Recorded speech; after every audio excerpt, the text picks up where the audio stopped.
ఒక అడవిలో ఒక మేక పక్క అడవి నుంచి వచ్చి గడ్డి మేస్తూ ఉంది. ఆ అడవిలోనే ఒక జిత్తులు మారి నక్క ఉండేది. అప్పుడు నక్క అటు ఇటు తిరుగుతూ ఉండగా గడ్డి మేస్తున్న మేక కనిపించింది. అప్పుడు నక్క మేక దగ్గరికి వెళ్ళి ఇలా అంది, హలో, ఎవరు నువ్వు? ఇక్కడేమి చేస్తున్నావు? నిన్నెప్పుడు ఇక్కడ నేను చూడలేదే అని నక్క మేకతో అంది. అప్పుడు మేక ఇలా సమాధానం ఇచ్చింది, అయ్యో నక్కన్న, నేను పక్క అడవి నుంచి వచ్చాను. పక్క అడవిలో నాకు సరిగ్గా ఆహారం దొరకడం లేదు, అందుకే ఇక్కడికి వచ్చి ఆహారాన్ని తీసుకుంటున్నాను. అప్పుడు నక్క పొగరుగా ఇలా సమాధానం ఇచ్చింది. నువ్వు ఈ అడవిలో ఉండాలంటే నేను చెప్పిందల్లా చెయ్యాలి. అప్పుడు మేక ఇలా అంది, అయ్యో చెప్పన్నా, నేనేమి చెయ్యాలి?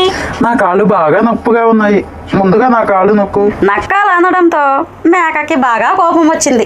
అప్పుడు మేక నక్క వీపు మీద ఎక్కి 4 కాళ్ళతో 4 తగిలించింది. అప్పుడు నక్క కుయ్యోమరు అంటూ పరుగు తీసింది. ఆ మేకకి ఎలాగైనా బుద్ధి చెప్పాలని అనుకుంది నక్క.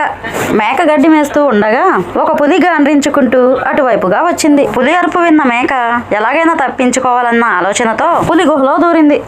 ఆ పులి నుంచి ఎలా తప్పించుకోవాలి అని ఆలోచన చేసింది. దానితో ఆ మేకకి తలుక్కుమని ఒక ఆలోచన వచ్చింది. మేక పులికి వినిపించేలాగా ఇలా మాట్లాడింది, ఈ రోజు నాకు చాలా ఆకలిగా ఉంది. ఈ రోజు ఏదైనా ఒక పెద్ద జంతువుని తినాలి. నాకంటే బలం తక్కువగా ఉన్న పులినో సింహాన్నో చంపి తినాలి. అలా మేక అనడంతో గుహ లోపలికి వెళ్ళడానికి సిద్ధంగా ఉన్న పులి మేక మాటలు విని ఇలా అనుకుంది, అమ్మో, ఇది నాకంటే పెద్ద జంతువులాగా ఉంది. దీని చేతికి నేను దొరికితే నన్ను చంపి తినేస్తుంది. బతుకుంటే బలు సాకైనా తినొచ్చు.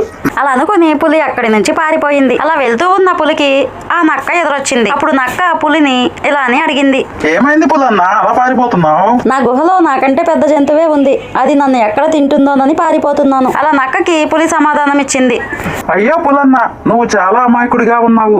మన అడవిలోకి ఒక మేక వచ్చింది, అది నిన్ను మోసం చేసింది. మేక నీ గుహలోకి వెళ్ళడం నేను చూశాను. నక్క అలా చెప్పడంతో పులికి బాగా కోపం వచ్చింది. పులితో పాటు నక్క గుహ దగ్గరికి వెళ్ళింది. గుహ లోపల ఉన్న మేక పులిని నక్కని చూసింది. వెంటనే మేకకి మరొక ఆలోచన వచ్చింది. ఏమిటే నక్క, నాకు ఆకలిగా ఉంది, పులిని తీసుకురామని చెప్పాను, తీసుకొచ్చావా?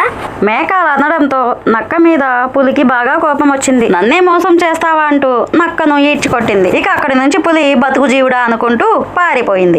ఫ్రెండ్స్, ఇలాంటి మరిన్ని స్టోరీస్ కావాలంటే మన ఛానల్ని సబ్స్క్రైబ్ చేయండి, షేర్ చేయండి, లైక్ చేయండి. మరొక మంచి స్టోరీతో రేపు వచ్చేస్తాను. Bye friends.